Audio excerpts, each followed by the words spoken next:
Hello everyone, UPSC के ROR और APS के लिए प्रीलिम बूस्टर सीरीज में एक बार फिर से आप सभी का स्वागत है। आज के हमारे दो टॉपिक हैं, मध्यकालीन भारत के अंतर्गत तुर्क आक्रमण और भारतीय अर्थव्यवस्था के अंतर्गत इकोनॉमी सेक्टर यानी कि agriculture, industry and service sector. साथ ही साथ हम करंट अफेयर्स में कुछ क्वेश्चन को भी यहाँ पर आप सभी के साथ डिस्कस करने वाले हैं, तो सभी लोग रेडी हो जाइए। सभी क्वेश्चन एक एक करके हम इसे देखेंगे, उनका एक्सप्लेनेशन देखेंगे और आंसर देखेंगे। सेशन समाप्त होने के बाद आप सभी जो भी गलत करते हैं उनको जाकर पढ़ें, जो भी सही भी है उनको भी एक बार आप समराइज जरूर कर लें, ठीक है। इससे रिवीजन आपका बेहतर हो जाएगा, आपको प्रश्नों की समझ अच्छी हो जाएगी और जो आप पढ़ रहे हैं उससे किस तरीके के प्रश्न आते हैं उससे भी आप परिचित होंगे। तो रिवीजन हमारा एक सही तरीके से, क्रमबद्ध तरीके से चलता रहेगा। तो चलिए देखते हैं आज के अपने प्रश्न। सबसे पहले यहाँ पर हम हिस्ट्री से रिलेटेड कुछ क्वेश्चन देखेंगे। सबसे पहला क्वेश्चन आपके समक्ष ये है कि मोहम्मद बिन कासिम जो एक अरब आक्रमणकारी के बाद भारत पर प्रथम तुर्क आक्रमणकारी कौन था? सुबुक्तगीन, अलप्तगीन, बख्तियार खिलजी या इनमें से कोई नहीं, ठीक है। तो कल हमने देखा अरब आक्रमणकारियों का, आज का प्रश्न है तुर्क आक्रमणकारियों। पहला तुर्क आक्रमणकारी कौन था जिसने भारत पर आक्रमण किया? तो इसका देखिए जो आंसर है यहाँ पर सुबुक्तगीन है, ठीक है। सुबुक्तगीन जो है 998 से लेकर के 1030 ईस्वी तक यहाँ पर यह शासन करता है। यहाँ पे गजनवी यहाँ पर वंश किसने स्थापना की? सुबुक्तगीन को अगर हम देखा जाए तो ये सबसे पहले आपको अलप्तगीन का यहाँ पर एक गुलाम था और बाद में अलप्तगीन ने यहाँ पर इसे अपना दामाद यहाँ पे बना लिया था और इसी ने यहाँ पर देखा जाए तो पहला यहाँ पर आपको आक्रमण किया था, ठीक है। तो यहाँ पर ध्यान रखिएगा, पहले का आंसर है ए। चल दूसरा क्वेश्चन देखते हैं।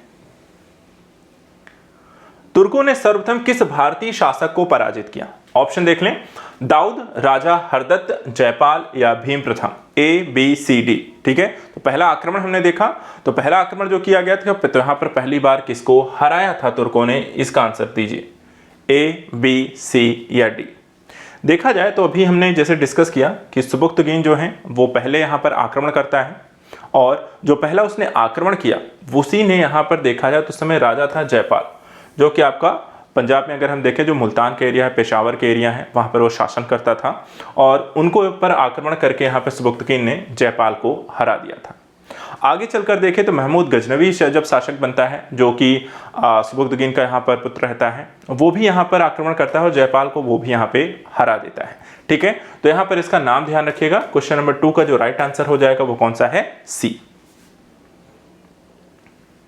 अगला क्वेश्चन देखते हैं, महमूद गजनवी से जुड़ा हुआ है। महमूद गजनवी ने भारत पर 1000 ईस्वी से लेकर 1027 ईस्वी तक कुल 17 बार आक्रमण किए। उसके इतने अधिक आक्रमणों का उद्देश्य क्या था?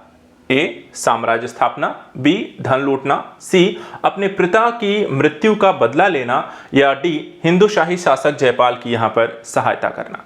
तो इस क्वेश्चन का आंसर दीजिए यहाँ पे ABCD। 1000 से लेकर 1027 ईस्वी तक उसने लगातार यहाँ पर देखा जाए 3 सालों में 17 बार आक्रमण किए। तो देखिए 17 बार आक्रमण किया लेकिन अपना राज्य को यहाँ पर स्थापित नहीं करता है, ठीक है। तो ऐसी स्थिति में पहला गलत है। उसका 17 बार आक्रमण करने का जो एकमात्र उद्देश्य था वो था धन लूटना। हर बार आक्रमण करता था, हर बार धन लूटकर यहाँ पर अपने राज्य वापस चला जाता था। तो इस तरीके से इस क्वेश्चन का क्वेश्चन नंबर 3 का जो राइट आंसर रहेगा वो है बी। चलिए क्वेश्चन नंबर 4 देखते हैं। 1025 से लेकर के 1026 ईस्वी में गुजरात के सोमनाथ मंदिर पर आक्रमण के समय वहां का शासक कौन था?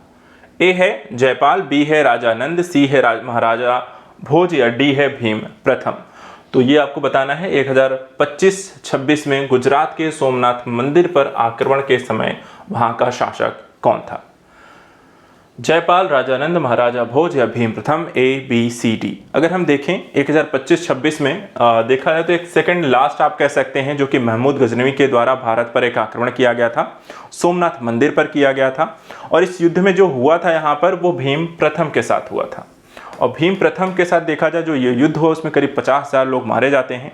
महमूद गजनवी जो होता है यहाँ पर जीत जाता है, वहाँ पर मंदिरों को तोड़ता है और काफ़ी सारा धन लेकर यहाँ पर आपको सिंध के रेगिस्तान इलाके से होते हुए बाहर चला जाता है, वापस अपने देश वापस चला जाता है। तो क्वेश्चन नंबर 4 का यहाँ पर आंसर हो जाएगा डी, भीम प्रथम। क्वेश्चन नंबर 5 देखते हैं। 1027 ईस्वी में महमूद गजनवी का अंतिम अभियान था, कहां किया था उसने अंतिम अभियान? कालिंजर पर, गुजरात पर, सिंध पर, जाटों पर, किसके विरुद्ध यहाँ पर उसने अभियान किया था, कहां पर यहाँ पे ये अभियान किया गया था। क्वेश्चन नंबर 5 का आंसर है अंतिम अभियान किनके विरुद्ध था, 1027 ईस्वी में। आसान है। अंतिम अभियान जो है जुड़ा हुआ इसके सेकंड में था। सोमनाथ पर जब ये आक्रमण करके वापस जा रहा था धन को लूट करके, तो यहाँ पर कुछ जाटों ने जो है सिंध प्रांत के, उन्होंने यहाँ पर इसकी सेना पे आक्रमण किया था, जिसका बदला लेने के लिए 1027 ईस्वी में वापस महमूद गजनवी आता है और जाटों के विरुद्ध यहाँ पर ये अभियान करता है। और 1023 में देखा जाए तो महमूद गजनवी की यहाँ पर मृत्यु हो जाती है। ठीक है, तो इस तरीके से यहाँ पर आप देखें तो क्वेश्चन में जो 5 का यहाँ पे आंसर हो जाएगा वो है आपका डी, महमूद गजनवी।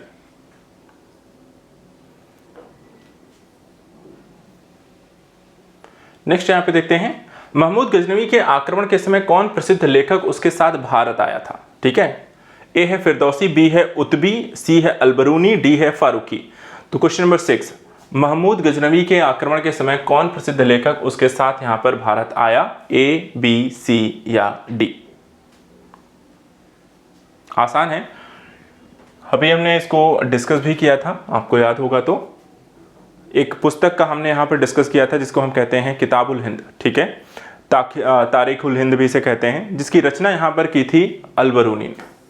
ठीक है, और ये अलबरूनी जो है आपको महमूद गजनवी के आक्रमण के समय यहाँ पे उसके साथ ये भारत आया था। तो यहाँ पर इसका जो आंसर हो जाएगा आपका क्वेश्चन नंबर सी का, वो है आपका क्वेश्चन नंबर 6 का आंसर है सी, अलबरूनी।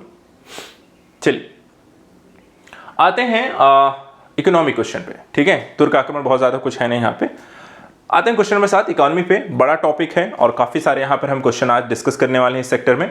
सबसे पहले बताइए, वर्तमान में जनसंख्या के सुखों का परित्याग किए बिना भविष्य के लिए ऊर्जा और अन्य संसाधनों की बचत निम्न में से कौन सी अवधारणा की परिभाषा है। ए, आर्थिक वृद्धि, बी, आर्थिक विकास, सी, संपोषणी विकास या डी, मानव विकास। इसको लेकर के यहाँ पे देखा जाए क्वेश्चन 1986 में यहाँ पर देखा जाए एक हमारा साझा भविष्य एक को लेकर के एक बटलैंड रिपोर्ट भी आपको आई थी, जिसमें इस अवधारणा को यहाँ पे एक प्रस्तुत किया गया था। और ये अवधारणा क्या है, क्वेश्चन नंबर 7 का जो राइट आंसर है वो क्या है कि वर्तमान में जनसंख्या के सुखों का परित्याग के बिना भविष्य के लिए अन्य संसाधनों की बचत को निम्न में यहाँ पर जो संदर्भ करता है वो है संपोषणीय विकास, जिससे चल करके आगे एसडीजी गोल्स यहां पर आपको डेवलप होते हैं, मिलेनियम डेवलपमेंट गोल्स डेवलप किए जाते हैं। तो क्वेश्चन नंबर 7 का जो राइट आंसर है वो क्या हो जाएगा, सी। क्वेश्चन नंबर 8 देखते हैं, समावेशी समृद्धि के लिए क्या आवश्यक है। पहला, अधोसंरचनात्मक सुविधाओं का विकास। दूसरा, कृषि का पुनरुद्धार। तीसरा, शिक्षा एवं स्वास्थ्य जैसी सामाजिक सेवाओं की अधिकाधिक उपलब्धता। और डी, उपरोक्त सभी। तो यदि हमें समावेशी समृद्धि हासिल करनी हो, इंक्लूसिव ग्रोथ की जो बात की गई है, इंक्लूसिव ग्रोथ आपको कैसे मिलेगी, ए से, बी से, सी से या उपर्युक्त तीनों से। देखो, जब समावेशिता की बात, इंक्लूसिव की बात करेंगे तो इंक्लूसिव का मतलब हर किसी को यहाँ पे शामिल करने की बात की जाती है। और हर किसी के अंतर्गत देखा जाए तो वहां पर क्या होगा, आपको सुविधाएं विकसित करनी होगी, अधोसंरचनात्मक इंफ्रास्ट्रक्चर डेवलपमेंट करना होगा, कृषि यहाँ पर आपको बेहतर करनी होगी, लोगों को यहाँ पर शिक्षित बनाना होगा, स्वास्थ्य सुविधाएं भी यहाँ पर आपको देनी होगी। तभी यहाँ पर आपको हर तरीके की यहाँ पर एक इंक्लूसिव ग्रोथ या समावेशी विकास यहाँ पर हो सकता है। तो यहाँ पर आंसर हो जाएगा क्वेश्चन नंबर 8 का राइट आंसर हो जाएगा डी। सभी लोग टिक करें। क्वेश्चन नंबर 9 देखते हैं, भारत में खाद्य प्रबंधन, ठीक है, का निम्न में से कौन सा एक उद्देश्य नहीं है। ए, खाद्यान्नों का यहां पर वितरण, बी, खाद्यान्नों की खरीद, सी, खाद्यान्नों के बफर स्टॉक का रखरखाव या डी, खाद्यान्नों का निर्यात। ई कहता है उपर्युक्त में से कोई नहीं या उपर्युक्त में से एक से अधिक। तो जब हम खाद्य प्रबंधन की बात करते हैं, ठीक है, खाद्यान्न प्रबंधन की बात करते हैं, तो यहां पर कौन सी चीज इसके अंतर्गत आएगी, ए, बी, सी, डी या ई। देखिए, जब भी सरकार खाद्यान्न प्रबंधन की बात करेगी तो खाद्यान्न प्रबंधन का मतलब होता है कि भाई सब तक पहले तो अनाज आपके पास होना चाहिए, ज़्यादा उत्पादन इतना हो कि आप सब तक वहाँ पर पहुँचा सकें, इसके लिए आप सही तरीके से उसका वितरण सुनिश्चित कर सकें। अकाल जैसी स्थितियाँ अगर आती हैं तो आपके पास अनाज होना चाहिए ताकि आप वहाँ पर उस स्थितियों में लोगों तक प्रोवाइड करा सकें, विभिन्न अलग अलग परिस्थितियों में। तो ये सारी चीज़ें आपको जब खाद्यान्न प्रबंधन के अंतर्गत हम देखते हैं, और ऐसी स्थिति के लिए आपको क्या करना होगा, सबसे पहली चीज तो आपको यहाँ पे खाद्यान्न का वितरण सुनिश्चित करना होगा कि आसानी से सब तक पहुंच सके। दूसरा, खाद्यान्नों की खरीद सुनिश्चित करनी होगी ताकि यहाँ पर उसके उत्पादन को प्रोत्साहित किया जा सके। और तीसरा, खाद्यान्नों के बफर स्टॉक का रखरखाव सुनिश्चित करना होगा ताकि विपरीत परिस्थितियों में हम इस बफर स्टॉक का प्रयोग करके लोगों तक प्रोवाइड करा सकें। चौथा, खाद्यान्न का निर्यात, ये इसमें शामिल नहीं होता है। हमसे पूछा गया था कौन सा एक उद्देश्य नहीं है, तो यहां पर भारत सरकार का कोई उद्देश्य निर्यात करने के उद्देश्य से खाद्यान्न के प्रबंधन यहां पर शामिल नहीं होता है। तो क्वेश्चन नंबर यहां पर आपको देखा जाए 9 का आंसर हो जाएगा डी। क्वेश्चन नंबर 10 देखिए, राष्ट्रीय कृषि बाजार या नेशनल एग्रीकल्चर मार्केट स्कीम को क्रियान्वित करने का क्या लाभ है? ए, यह कृषि वस्तुओं के लिए सर्वभारतीय इलेक्ट्रॉनिक व्यापार पोर्टल है। दूसरा, यह कृषकों के लिए राष्ट्रव्यापी बाजार सुलभ कराता है जिसमें उनके उत्पाद की गुणवत्ता के अनुरूप कीमत मिलती है। नीचे दिए गए कूट का प्रयोग कर सही उत्तर चुनिए। ए, केवल एक, बी, केवल दो, सी, एक और दो दोनों, डी, ना तो एक और ना ही दो। तो आपको बताना है राष्ट्रीय कृषि बाजार, नेशनल एग्रीकल्चर मार्केट, देखा जाए तो भारत सरकार के द्वारा ई-नैम जिसको हम कहते हैं, इसकी शुरुआत 2016 में यहाँ पर सरकार के द्वारा की जाती है। 2014 में यहाँ पर देखा जाए तो इसकी स्थिति यहाँ पर प्रारंभ कर दी गई थी और इसके माध्यम से एक ऐसा बाजार था जो कि एपीएमसी मंडियों के बारे में आपने सुना होगा। उन एपीएमसी मंडियों को यहाँ पर इलेक्ट्रॉनिक रूप से प्रस्तुत करना ताकि दूर दराज के क्षेत्रों तक किसानों की यहाँ पर आसानी से कनेक्टिविटी हो सके और उसके माध्यम से जो उन्हें हासिल करना था वो दो चीजें, क्या कृषि वस्तुओं के लिए एक सर्व कह सकते हैं कि भारतीय इलेक्ट्रॉनिक एक व्यापार पोर्टल के रूप में इसे प्रस्तुत करना ताकि लोग यहाँ पर व्यापार कर सकें, एक साथ कनेक्ट हो सकें, खरीद फरोख्त की जा सके और साथ ही यह कृषकों के लिए राष्ट्रव्यापी बाजार सुलभ कराए और उनके उत्पाद की यहाँ पर एक अच्छी गुणवत्ता युक्त यहाँ पर कीमत भी मिल सके। तो क्वेश्चन नंबर 10 का आंसर हो जाएगा सी, अर्थात 1 और 2 दोनों। 11 देखिए, क्वेश्चन नंबर 11 क्या कहता है, निम्नलिखित में से कौन सा भारत में भूमि सुधार का हिस्सा नहीं है? ए, जमींदारी प्रथा का उन्मूलन, बी, भूमि जोतों की अधिकतम सीमा का निर्धारण, सी, काश्तकारी सुधार और डी, बहुफसली योजना। तो निम्नलिखित में बताइए भूमि सुधार यदि आपको कहना है या भूमि सुधार का जो कॉन्सेप्ट है इसमें क्या चीजें जो है शामिल नहीं की जाती हैं?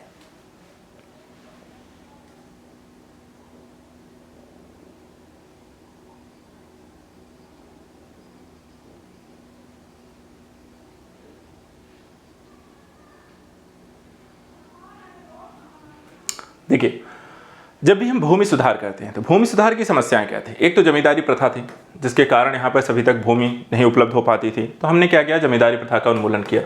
काश्तकारी सुधार किए ताकि एक तरह की भूमि का वितरण किया ताकि लोगों के पास यहाँ पर आपको पहुँच सके कुछ कुछ भूमि किसी से लेकर के किसी और को प्रोवाइड कराने की प्रक्रियागत चीज़ें। इसके अलावा भूमि जोतों की एक अधिकतम सीमा का निर्धारण करने की जैसी समस्या, जैसे चकबंदी जैसी स्थितियों को लेकर आया गया, लेकिन वो बहुत ज़्यादा यहाँ पे सफल नहीं हो पाती है। और बहुफसली योजना जो कि यहाँ पर देखा जाए तो एक ज़्यादा से ज़्यादा यहाँ पे उत्पादों को बढ़ावा देने की बात करती है। ठीक है, तो यहाँ पर आपको देखा तो भूमि सुधार का यहाँ पर अगर हिस्सा हम बात करते हैं तो इसमें हम भूमि सुधार को लेकर के बहुफसली योजनागत चीज़ें यहाँ पर आपको शामिल नहीं है।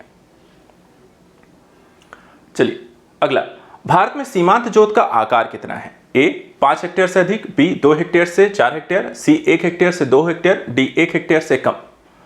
देखिए, जोतों के आकार को लेकर जो क्वेश्चन यहाँ पे आता है, सीमांत जोत खासकर यहाँ पर पूछ जाता है। सीमांत जोत हो गए, सीमांत किसान हो गए, सीमांत कृषि हो गई। तो सीमांत का मतलब क्या होता है? हमेशा 1 हेक्टेयर से कम की स्थिति, ये होती है सीमांत।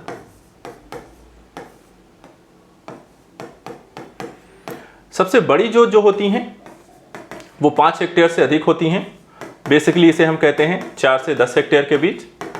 मध्यम जो जोत होती हैं उन्हें हम 2 से 4 हेक्टेयर के बीच कहते हैं और उसके बाद 1 हेक्टेयर से 2 हेक्टेयर के बीच की जो जोत होती है उसे हम यहाँ पर लघु जोत भी यहाँ पर आपको कहते हैं। तो इस तरीके से इनको ध्यान रखना है। सीमांत जोत हमेशा कितनी होगी? 1 हेक्टेयर से कम होगी। तो आंसर हो जाएगा आपको डी। इसमें देखिए, निम्न में से किस प्रांत में सोयाबीन खेती के अंतर्गत क्षेत्र सर्वाधिक है? कई देखिए एग्रीकल्चर सेक्टर में ये क्वेश्चन काफी पूछे जाते हैं, बन जाते हैं कि किस राज्य में किसकी फसल को कितने लिए 1 हेक्टेयर है या ओवरऑल एरियाज वाइज अगर हम देखें तो कहां पर कितनी भूमि है, इसको लेकर क्वेश्चन आपसे हमेशा बनता है। ठीक है, तो क्वेश्चन नंबर 13 बताइए, सोयाबीन को लेकर के यहाँ पर आपको जो डेटा है वो उसके हिसाब से सबसे ज्यादा क्षेत्र किस राज्य के पास है? आसान है। देखिए, दलहनी फसलों को लेकर, सोयाबीन जैसी चीज़ों को लेकर हमेशा जो राज्य यहाँ पर आगे रहते हैं वो मध्य प्रदेश है। मध्य प्रदेश के पास देखा जाए तो करीब 5 मिलियन हेक्टेयर से ज़्यादा की भूमि है जो सोयाबीन क्षेत्र को लेकर है, और ये पहले नंबर पे है। वहीं दूसरे नंबर पर बात करें तो महाराष्ट्र है, जो कि 3 मिलियन हेक्टेयर से ज़्यादा यहाँ पर आपको इनके पास भूमि है, और ये दूसरे नंबर पे है। वहीं तीसरे नंबर पे अगर हम देखें तो यहाँ पर आपको राजस्थान है। तो हमसे क्वेश्चन में क्या पूछा गया था कि किस प्रांत में सोयाबीन की खेती के लिए अंतर्गत सर्वाधिक क्षेत्र है, तो हमारा आंसर हो जाएगा सी, यानी कि मध्य प्रदेश। नेक्स्ट क्वेश्चन, पंचवर्षीय योजनाओं को लेकर भी आपसे क्वेश्चन पूछा जा सकता है। जैसे एग्रीकल्चर सेक्टर को लेकर के एक क्वेश्चन यहां पर आपसे बनता है, किस पंचवर्षीय योजना में कृषि ने ऋणात्मक विकास प्रदर्शित किया। ठीक है, ऋणात्मक विकास किस पंचवर्षीय योजना में देखने को मिलता है? ए तीसरी में, बी 5वीं में, सी 7वीं में, डी 9वीं में। तो ये बताएं पंचवर्षीय योजनाएं जो कभी कभार यहां से भी क्वेश्चन बनते हैं। ठीक है, हाल फिलहाल बहुत ज्यादा नहीं बनते हैं क्योंकि योजना आयोग समाप्त हो गया, पंचवर्षीय योजनाएं अब बनती नहीं है, लेकिन फिर भी कुछ क्वेश्चन को हमेशा ध्यान रखते हैं। देखिए, इसमें जो आंसर है कृषि ऋणात्मक विकास कब रहा, तो आपको तीसरी पंचवर्षीय योजना याद होगी 1961 से 1965। ठीक है, यहाँ पे -1 तक यहाँ पे चली गई थी, जिसका रीजन यहाँ पे था ऋणात्मक होने की स्थिति की। भारत को अगर हम देखें तो 2 युद्ध लड़ने पड़े थे, 62 में चाइना से, 65 में आपको पाकिस्तान से। वहीं 62 और 65 के बीच यहाँ पर आपको देखा 63-64 में आपको भारत में अकाल की स्थिति भी देखने को मिली। तो यहाँ पर ये जो रीजन थे, इसके कारण भारत में जो कृषि के क्षेत्र में आपको ऋणात्मक विकास दर देखने को मिलती है तीसरी पंचवर्षीय योजना में। क्वेश्चन नंबर 14 का आंसर हो जाएगा ए। 5वां देखते हैं, निम्नलिखित में से कौन सा भारतीय कृषि की निम्न उत्पादकता का कारण नहीं है? ए जनसंख्या का दबाव, बी प्रच्छन्न बेरोजगारी, सी सहकारी कृषि, डी भूजोत का छोटा आकार। तो यहां पर देखिए, निम्नलिखित कौन सा भारतीय कृषि जो है निम्न उत्पादकता का कारण बनता है, सॉरी कारण नहीं है। ठीक है, ए बी सी डी। देखिए, कृषि की निम्न उत्पादकता अर्थात यहां पर एग्रीकल्चर सेक्टर में अगर किसानों को बहुत ज्यादा उत्पादन नहीं मिल रहा है तो उसका रीजन हो सकता है जनसंख्या का दबाव।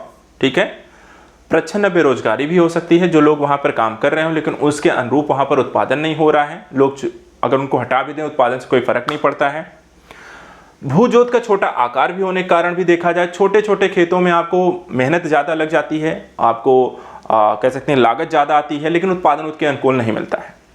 ये 3 चीजें होती हैं, लेकिन यहां से हमसे पूछा गया था कौन सा नहीं है। तो देखा जाए सहकारी कृषि जो है, ये हमेशा इसने क्या किया है कि कृषि उत्पादन को बढ़ाने के लिए सहकारी कृषि को लागू किया गया था। ठीक है, तो यहां पर जो आंसर हो जाएगा 15 का आपको आंसर होगा सी। सभी लोग यहां पर टिक कर लें, सहकारी कृषि के संदर्भ में यहां पर निम्न उत्पादकता का कारण सहकारी कृषि नहीं है। अब इसको देखिए, ये क्वेश्चन आते हैं जो कृषि से संबंधित काफी सारी क्रांतियां, हरित क्रांति है, येलो क्रांति है, ठीक है, लाल क्रांति है, गुलाबी क्रांति है, इनको लेकर क्वेश्चन आता है। उसी में से मैंने यहां पर सिर्फ एक क्वेश्चन इसको रखा है ताकि एक रिवाइज करने के संदर्भ से इसे रेडी रहे। जैसे काली क्रांति से संबंधित है, ठीक है, क्या है? मत्स्य उत्पादन है, कोयला उत्पादन है, कच्चा तेल उत्पादन है, सरसों उत्पादन है, या ये उपर्युक्त में से कोई नहीं या उपरोक्त में से एक से अधिक। तो ए बी सी या डी, इनमें से कौन सा इसका राइट आंसर होगा? देखिए, यहां पे हमें काली क्रांति में कंफ्यूज नहीं होना है, कोयला भी यहां पे दिया हुआ है। कोयला उत्पादन जैसे चीजों को लेकर किसी प्रकार की कोई क्रांति नहीं है, ठीक है, तो यहां पर इसको हटा देना है। सरसों उत्पादन जो है बेसिकली यहां पर हम तिलहन उत्पादन को लेकर देखें तो यहां पर एक पीली क्रांति जो कि तिलहन से जुड़ी हुई है।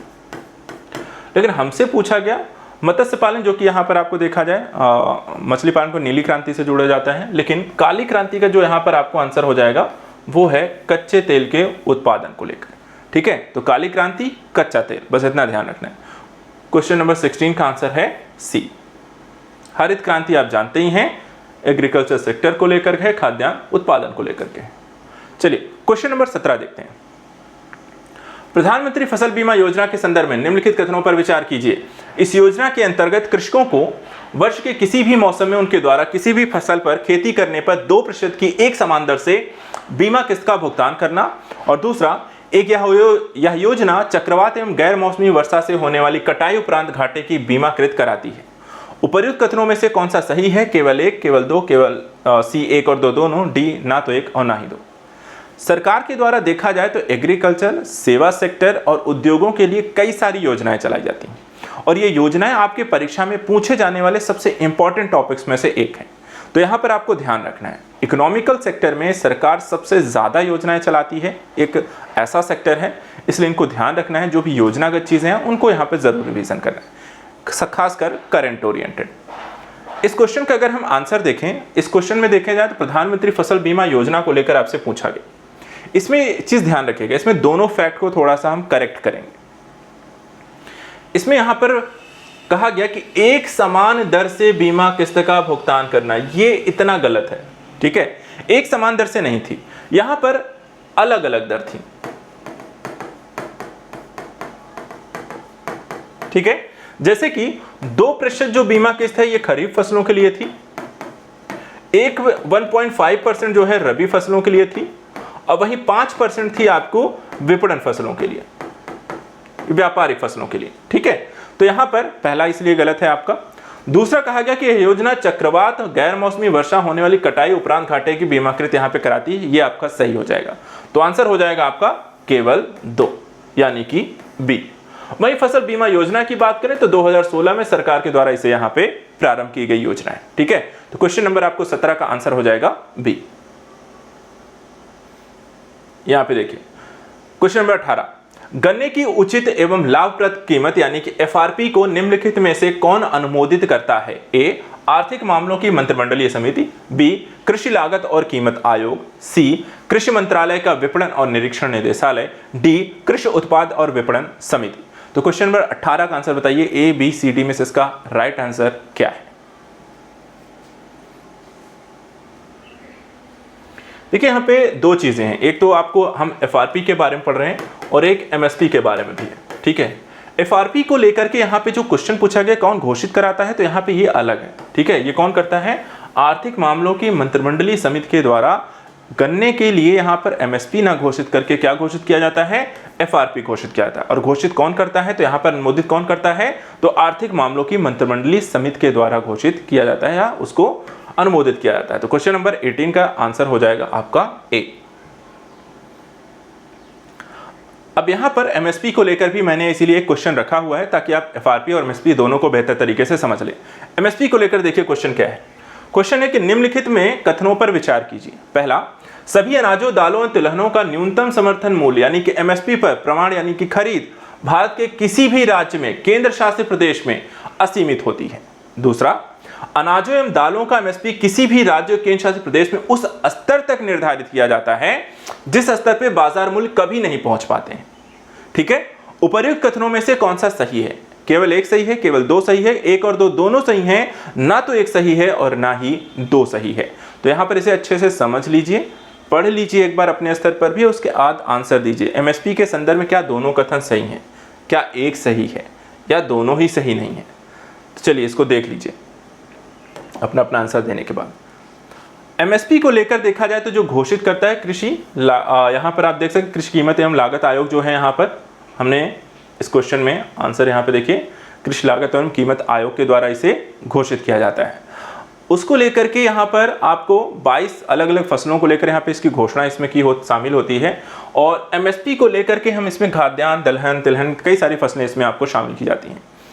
और मूल रूप से अगर हम देखें, दो चीजें इसमें हम देखने को मिलते हैं। देखिए, अनाज भी शामिल होते हैं, दालें भी शामिल होती हैं, तिलहन भी शामिल होते हैं, इन सबके न्यूनतम समर्थन मूल्य यहाँ पर आपको शामिल होते हैं, इतना कथन सही है। इसके सेकंड पॉइंट में जाने पे यहाँ पे थोड़ी गलती है। गलती क्या है कि भारत के किसी भी राज्य, केंद्र शासित प्रदेश, यूटी में ये असीमित होती है, ऐसा कुछ नहीं है। देखिए, हर राज्य और केंद्र शासित प्रदेश की अपनी अपनी एक क्षमता, अपनी अपनी एक सीमाएं हैं, जिसके अनुरूप वहां पर वो एमएसपी के अनुरूप उन चीजों को घोषित करती है या अनाज की खरीद करती है। ठीक है, एक सीमित मात्रा में यहाँ पे चीजों को खरीदती है, असीमित मात्रा में कोई भी सरकार यहाँ पे नहीं खरीदती है। ठीक है, जो उसका बफर स्टॉक होगा उस बफर स्टॉक के अनुरूप वहां पर खरीदती है, जिसके कारण ये पहला कथन गलत है। दूसरे में कहा गया कि अनाज एवं दालों का एमएसपी किसी भी राज्य, केंद्र शासित प्रदेश में उस स्तर पर निर्धारित किया जाता है जिस स्तर पे बाजार मूल्य कभी नहीं पहुंच पाता। तो देखिए, ऐसा कोई भी फैक्ट यहां पर हमने आज तक नहीं देखा है कि कहां पर कोई भी एमआरपी हमेशा इसलिए घोषित की जाती है कि किसानों को उस फसल की न्यूनतम यहां पर कीमत से बचाया जा सके।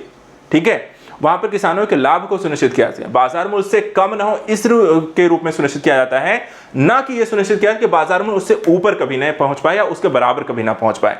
तो ऐसा हमें यहां पर कभी नहीं देखने को मिला। तो दोनों ही कथन यहां पे अपने आप में गलत हो जाएंगे। तो आंसर हो जाएगा डी, ना तो 1 और ना ही 2। अगला क्वेश्चन सीएसआर को लेकर के है और ये क्वेश्चन आपको इंडस्ट्रियल सेक्टर में देखा जाए तो काफी पूछा जाता है।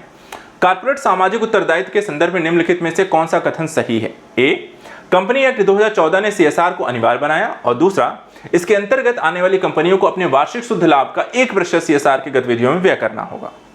नीचे दिए कोट में से सही उत्तर का चयन करें। ए केवल 1, बी केवल 2, सी ना तो 1 और ना ही 2, और डी कहता है डी है ना तो 1 ना ही 2, और सी है 1 और 2 दोनों।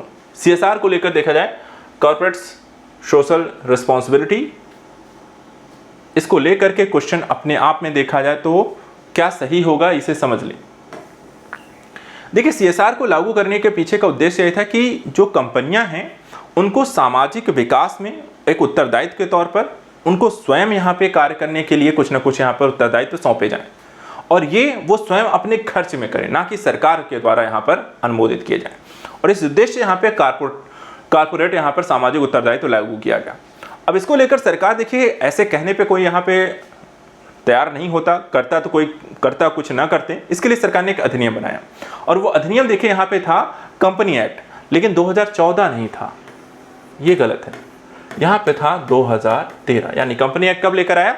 2013। तो पहला कथन यहाँ पे गलत है, बाकी डेटा सही है, सिर्फ कथन यहाँ पे सन गलत था। तो अनिवार्य बना दिया कंपनियों के लिए कि भाई सीएसआर आपको खर्च करनी पड़ेगी। कितनी खर्च करनी पड़ेगी, अब उसमें भी यहाँ पर आपको समस्या है। सरकार ने, देखिए, जो सीएसआर कंपनियों के लिए अपने वार्षिक शुद्ध लाभ का 1% यहाँ पे लिखा हुआ है, जो गलत है, इसे 2% सरकार ने रखा था कंपनी एक्ट 2013 के तहत। ठीक है, तो यहां पर आपको आंसर हो जाएगा ना तो 1 और ना ही 2, सही कोई भी नहीं है, दोनों ही आपको सिर्फ डेटा के आधार पे गलत है। यहां 2013 हो जाता, और अगर यहां पे 2 होता तो ये दोनों ही कथन अपने आप में सही थे। तो क्वेश्चन नंबर 20 का आंसर लगा लीजिए सभी लोग, डी। आते हैं क्वेश्चन नंबर 21 में। एक और योजना देखिए, भारतमाला परियोजना भारत का निम्न में से कौन सा एक इंफ्रास्ट्रक्चर क्षेत्र से संबंधित है? पहला है दूरसंचार क्षेत्र, दूसरा है रेलवे, तीसरा है सड़क इंफ्रास्ट्रक्चर, डी है बंदरगाह क्षेत्र, और ई कहता है इनमें से कोई नहीं या इनमें से एक से अधिक। तो 21 में देखें, A B C D E, आसान है, काफ़ी सारी देखा जाए तो इंडस्ट्रियल सेक्टर में अवसंरचना को, इंफ्रास्ट्रक्चर को काफ़ी इस समय सरकार ध्यान दे रही है, और यहाँ पर काफ़ी योजनाएं आती हैं जो कि एग्जाम में पूछे जाने की संभावना बनी रहती है।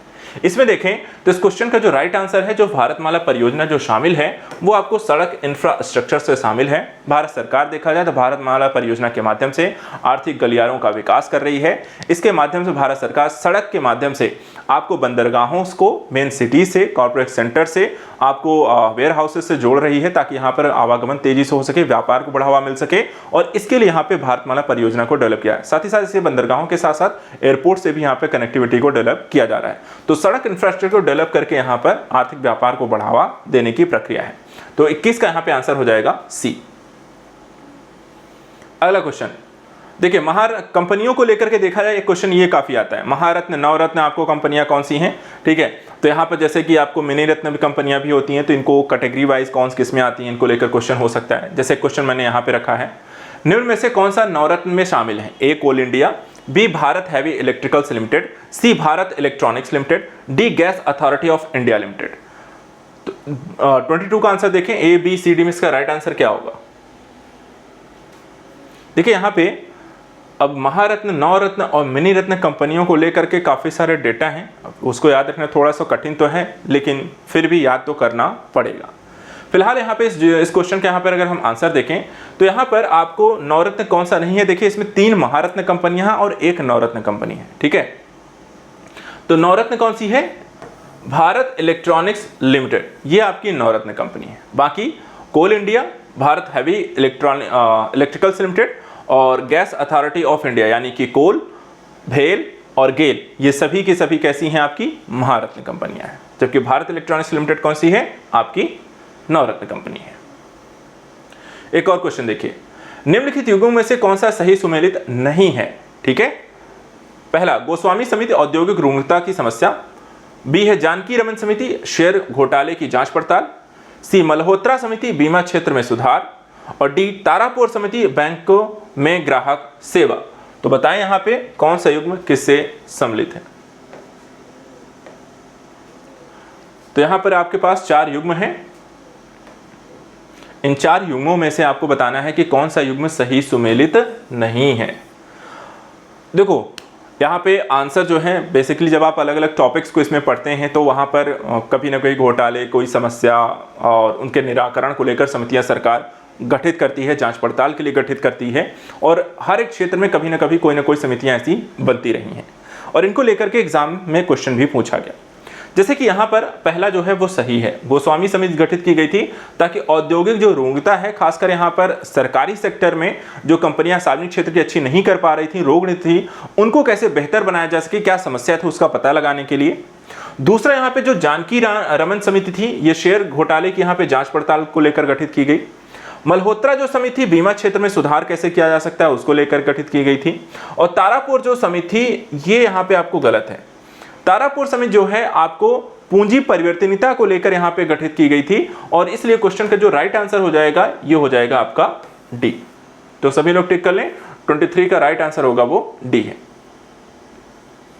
चलिए अब कुछ यहां पे क्वेश्चन आपके इकोनॉमिकल पर्सपेक्टिव से के करंट अफेयर्स का देख लेते हैं। ठीक है, पहला क्वेश्चन, आर्थिक सर्वेक्षण 2022-23 के संदर्भ में निम्नलिखित कथनों पर विचार कीजिए। पहला, जुलाई 2021 से क्रय प्रबंधक सूचकांक यानी कि पीएमआई और औद्योगिक उत्पादन सूचकांक यानी कि आईआईपी दोनों में ही सुधार हुआ है। दूसरा, हेडलाइन मुद्रास्फीति को वित्तीय वर्ष 2023 के लिए यहां पर जो निर्धारित लक्ष्य सीमा के भीतर रहने का अनुमान लगाया गया है। उपर्युक्त कथनों में से कौन सा सही है? ए केवल 1, बी केवल 2, सी 1 और 2 दोनों, डी ना तो 1 और ना ही 2।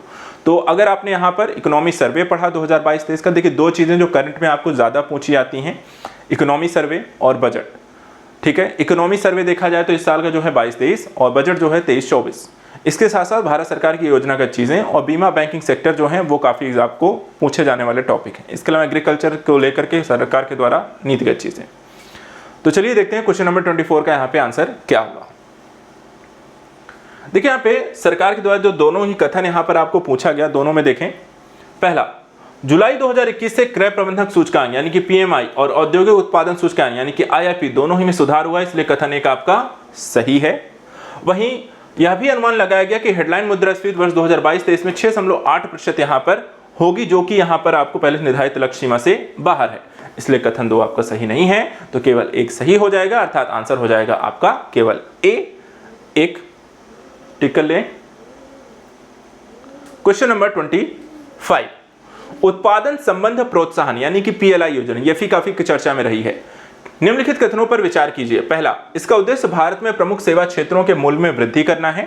दूसरा, इस योजना का अनुसार प्रोत्साहनों की गणना 5 वर्षों की अवधि के लिए किए गए स्थानीय मूल्यवर्धन के द्वारा की जाती है।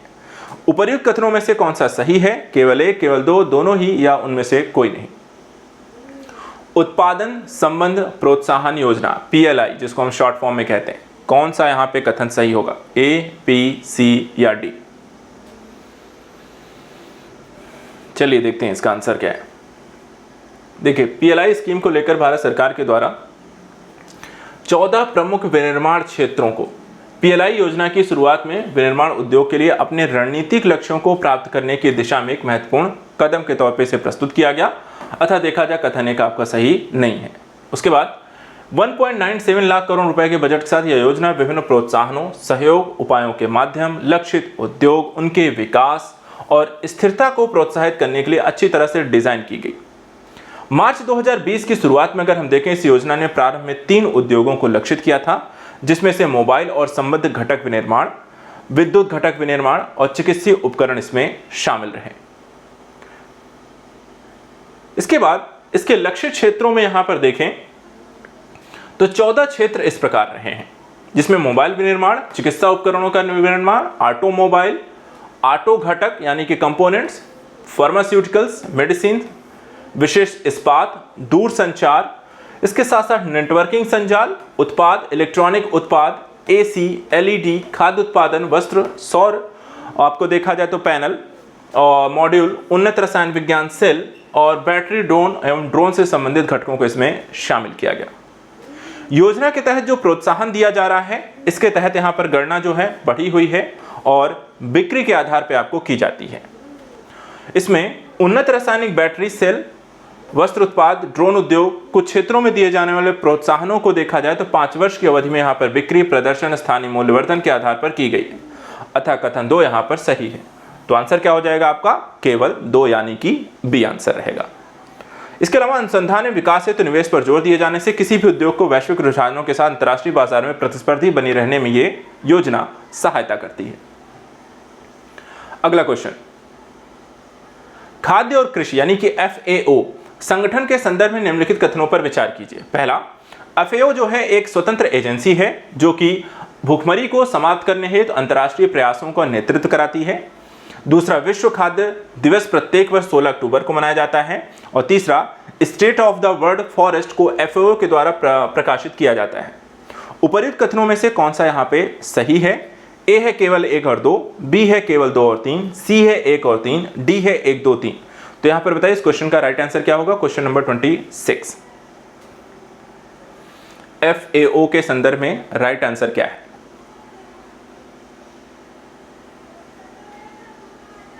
चलिए देखते हैं। देखिए FAO जो है यह संयुक्त राष्ट्र की एक एजेंसी है, सबसे पहली बात तो। दूसरा, इसका जो काम है ये भूखमरी को समाप्त करने के लिए अंतर्राष्ट्रीय प्रयासों का यहां पे आपको नेतृत्व करती है। तो कथन 1 देखा जाए तो इस हिसाब से आपका सही नहीं होगा, बचे दूसरे और तीसरे।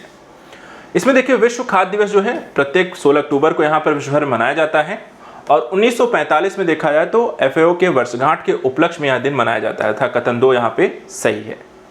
इसके बाद यह रोम इटली में स्थित संयुक्त राष्ट्र खाद्य सहायता संगठनों में से एक है और इसकी सिस्टर निकाय जो है विश्व खाद्य कार्यक्रम कृषि विकास के लिए अंतर्राष्ट्रीय कोर्स यानी कि IFAD है।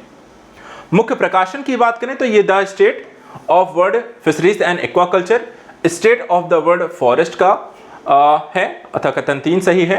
विश्व में खाद्य सुरक्षा और पोषण की स्थिति, खाद्य एवं कृषि राज्य और the state of agriculture commodity market. तो इस तरीके से दूसरा और तीसरा यहां पर कथन सही है, अर्थात आपका आंसर हो जाएगा बी, दूसरा और तीसरा। Next question, question number 27। PM कुसुम योजना के बारे में निम्नलिखित में कथनों पर विचार करें। पहला, इसका उद्देश्य किसानों को उनकी शुष्क भूमि पर सौर ऊर्जा उत्पादन क्षमता स्थापित करने और इसे ग्रिड को बेचने में सक्षम बनाना है। दूसरा, इसे पेट्रोलियम प्राकृतिक गैस मंत्रालय के द्वारा लॉन्च किया गया था। उपर्युक्त कथनों में से यहाँ पे कौन सा सही है? ए है केवल 1, बी है 2, 1 और 2 दोनों, डी ना तो 1 और ना ही 2। तो क्वेश्चन नंबर यहाँ पे 27 जो PM कुसुम योजना को लेकर के है। देखिए करंट में मोस्टली जो चीजें ज्यादा पूछी जा रही हैं हम उस तरह के क्वेश्चन इसमें करेंगे, जो योजनागत चीजें हैं आपको, ठीक है। सरकार की यहाँ पर नई नई स्कीम्स हैं, सुधार हैं। चलिए देखते हैं इसका आंसर, सभी लोग टिक करें। क्वेश्चन नंबर 27 PM कुसुम योजना को लेकर आपके जो भी यहाँ पे आंसर है इसमें देखिए PM कुसुम योजना जो है ये नवीन एवं नवीकरणीय ऊर्जा मंत्रालय के द्वारा यहाँ पर संचालित की जा रही है, जो कि ग्रामीण क्षेत्रों में ऑफ ग्रिड सौर ऊर्जा पंपों की स्थापना, ग्रिड से जुड़े क्षेत्रों में ग्रिड पर निर्भरता कम करने और 2019 में यहां पर इसको लॉन्च किया गया। PM कुसुम योजना जो है नवीन एवं नवीकरण ऊर्जा मंत्रालय के द्वारा शुरू की गई है, इसलिए कथन 2 यहां पर आपका सही नहीं है। घटक दूसरे की बात करें तो भूमि पर स्थापित करीब 10,000 मेगावाट के विकेंद्रीकृत ग्रिडों को नवीनीकरण ऊर्जा संयंत्रों से जोड़ा जाएगा। 20 लाख देखा जाए तो सौर ऊर्जा चालित कृषि पंपों की इसमें स्थापना की जाएगी। साथ ही ग्रिड से जुड़े करीब 15 लाख सौर ऊर्जा चालित कृषि पंपों का यहाँ पे सौरीकरण भी किया जाएगा। उद्देश्य क्या है? उद्देश्य है कि किसानों को उनकी शुष्क भूमि पर सौर ऊर्जा उत्पादन क्षमता स्थापित करने, इसे ग्रिड को बेचने में सक्षम बनाना है, था कथन 1 सही है, अर्थात आंसर हो जाएगा आपका ए, केवल 1 सही है। यह ग्रिड को अधिशेष सौर ऊर्जा बेचने की भी अनुमति देकर किसानों की आय को भी बढ़ाने में भी मदद करता है। तो यह है आपकी PM कुसुम योजना। अगला है प्राथमिक कृषि ऋण समितियों के संदर्भ में निम्नलिखित कथनों पर विचार कीजिए। पहला, PACS बैंकिंग विनियमन अधिनियम 1949 के दायरे में कार्य करती है। दूसरा, PACS शेयर जारी करने हेतु अधिकृत नहीं है और ना ही उन्हें शेयरों में निवेश करने की अनुमति है। उपर्युक्त कथनों में से कौन सा सही है? केवल 1, केवल 2, 1 और 2 दोनों, डी ना तो 1 और ना ही 2।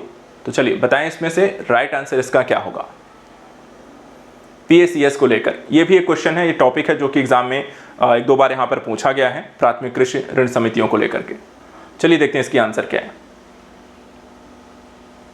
यहाँ पे देखिए, प्राथमिक कृषि ऋण जो समितियां हैं जिसे हम PACS यहाँ पर कहते हैं, ये बैंकिंग विनियमन अधिनियम 1949 के दायरे से बाहर है और भारतीय रिजर्व बैंक के द्वारा यहाँ पे विनियमित नहीं है, अतः कथन एक यहाँ पे सही नहीं है। PACS उनके सदस्यों के स्वामित्व वाली सहकारी समितियां जिनके पास यहाँ पे पारंपरिक शेयर आपके नहीं होते हैं और इसलिए PACS शेयर जारी करने हेतु तो अधिकृत भी नहीं होते हैं और ना ही उन्हें शेयरों में निवेश करने की अनुमति है, इसलिए कथन 2 सही हो जाएगा। इसलिए आंसर हो जाएगा आपका बी आंसर हो जाएगा, केवल 2 यहाँ पे सही है। एक और क्वेश्चन लेते हैं लास्ट। निम्नलिखित कथनों पर विचार कीजिए। पहला, भारत वर्तमान में कच्चे इस्पात का विश्व में दूसरा सबसे बड़ा उत्पादक है। दूसरा, भारत तैयार इस्पात का दूसरा सबसे बड़ा उपभोक्ता है। तीसरा, झारखंड भारत में महत्वपूर्ण इस्पात उत्पादक केंद्रों में से एक है। उपर्युक्त कथनों में से कौन सा सही है? 1 और 2 दोनों, 2 और 3, 1 और 3 या 1 2 3? तो इस्पात को लेकर के यहां पर क्वेश्चन इंडस्ट्री बेस्ड, यहां पर क्या सही होगा? क्वेश्चन नंबर 29 का आंसर दें, A, B, C या D।